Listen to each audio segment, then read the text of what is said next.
Good evening, everybody, and welcome to the 2008 Student Government Association debate, co-sponsored by the Volunteer Channel and the Daily Beacon. I'm Gene Patterson, one of the anchors over at WATE-TV, and I'm a 1980 graduate of the University of Tennessee. I'll be serving as tonight's moderator.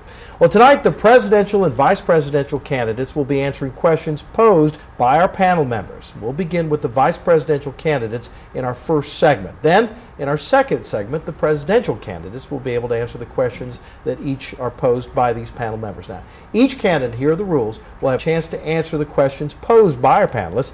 You'll get a minute each, ladies and gentlemen, to respond. And if there's a chance for a 30-second rebuttal, we'll get to that as well. Now, let's meet tonight's panelists. We begin with the young lady nearest me. She is Meghan Blackwell. She is running with the Connect Party.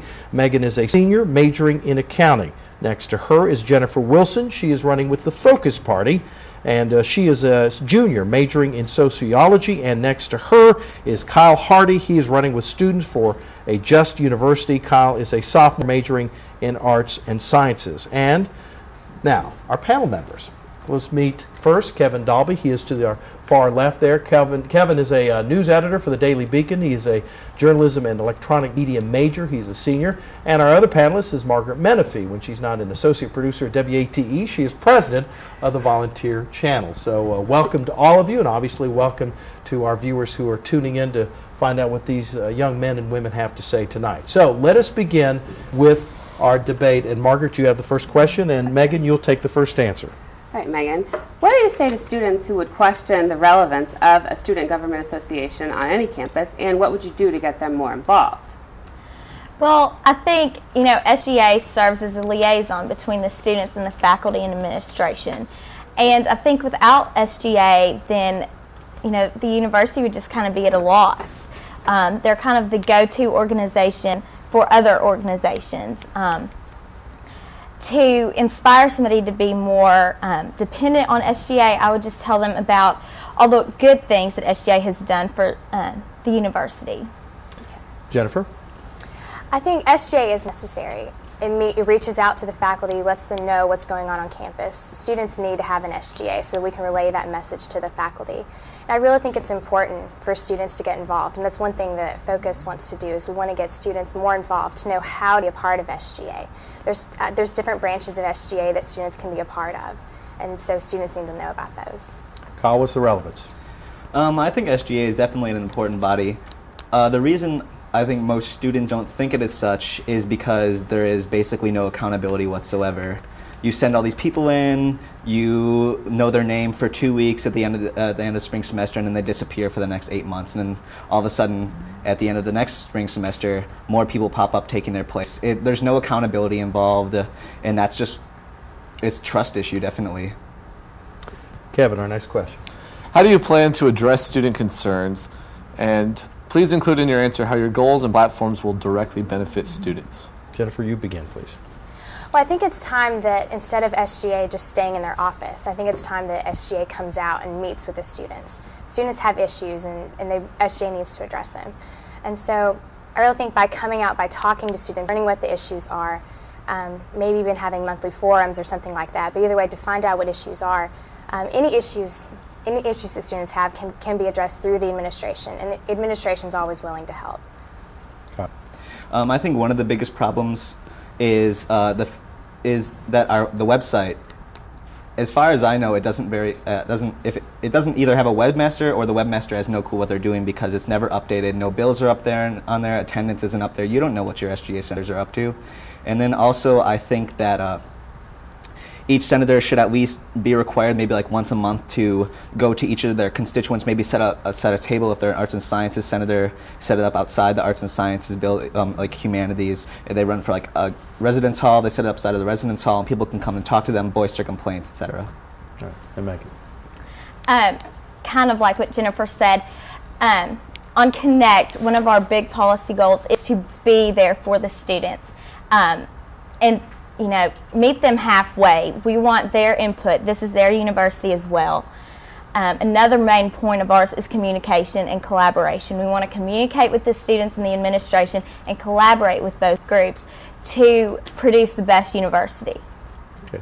I'm going to take a point of privilege here. Can I ask a question as well as moderate? Kyle, you answer first. A lot of folks out there may not be paying any attention to any of the student government business. A couple of questions. Number one, who are you people? And number two, why do you want to be vice president? Kyle, you start. My name is Kyle Hardy. I am a sophomore, kind of undecided. I've been heavily involved with both Progressive Student Alliance and Gender Defiant. I was involved with as a senator running for Students for Just University last year in SGA elections. I just really think that the whole entire SGA system is a complete joke, and I'm here to change that. I just really think that we need to become more accountable. SGA has the power and it has the ability to do real things on campus, but it never ever does, and that's where student voice would come in. Megan? I'm Meghan Blackwell. I'm actually a junior in accounting. As you know, one of the duties of Vice President is Freshman Council. That is where I got my start in SGA. I just think it's a wonderful organization for freshmen to get involved. And that's one of my main reasons is I have such a passion for Freshman Council, and I feel that the freshmen need, this sort of organization to introduce them and acclimate them to the university. Mm-hmm. And Jennifer? I'm Jennifer. I'm a junior in sociology, and one of the things that I loved about this university was being involved in SGA. I started off my freshman year working with the community service branch, volunteer action with SGA, and this year I got to be in student senate. And so being in senate, writing bills, and things do happen, changes do happen on campus. Just to give an example of how SGA plays a part, I wrote a Senate bill about how resident assistants do need fire training. That wasn't fire safety training. That's not something that was offered. And that is a change that they're going to make. So changes happen, but SGA is kind of like a behind the scenes kind of work. But I want to be vice president because I really want to make a difference on this campus. Right. Margaret? Okay. Each of you, I notice, are involved in various different organizations. How do you think your experience with your other groups will help you in SGA as far as outreach and that sort of thing? Megan, you have the first answer. Okay. Currently, I serve as the Vice President of Panhellenic Recruitment. This is a position that I've been involved in for 2 years. I've done everything from I rewrite bylaws, I answer multiple emails a day, I've spoke at orientation, I hold meetings. So all of this will help me become a better vice president because I've learned how to delegate. I've learned how to be responsible and accountable. Jennifer? I think the different organizations I've been in kind of bring a highlight to the issues on the campus. I was an orientation leader, so I've seen the orientation side. I'm an RA, so I see the housing side of every issue. And I'm a peer mentor, so I think the various things that I'm in, I get to see all the issues, I get to meet with people that have concerns for campus. And being an SGA, it's a way to change those issues and make something happen, make a difference for those. SJU tends to pride itself in being involved with real issues on campus, or like what we would see as real issues. And with my experience in Progressive Student Alliance, I've been a member with them for 2 years now. I do a lot of tabling, lots of meeting with administration, lots of maybe even like suggestions about bills that we could pass in SGA for like Sam and our current senators. And also was talking to lots of students, petition signing, definitely a big thing. If we're ever going to want to make any real big changes, we're going to have to do a lot of petitioning to the legislature. And then with Gender Defiant, just more meeting with an administration.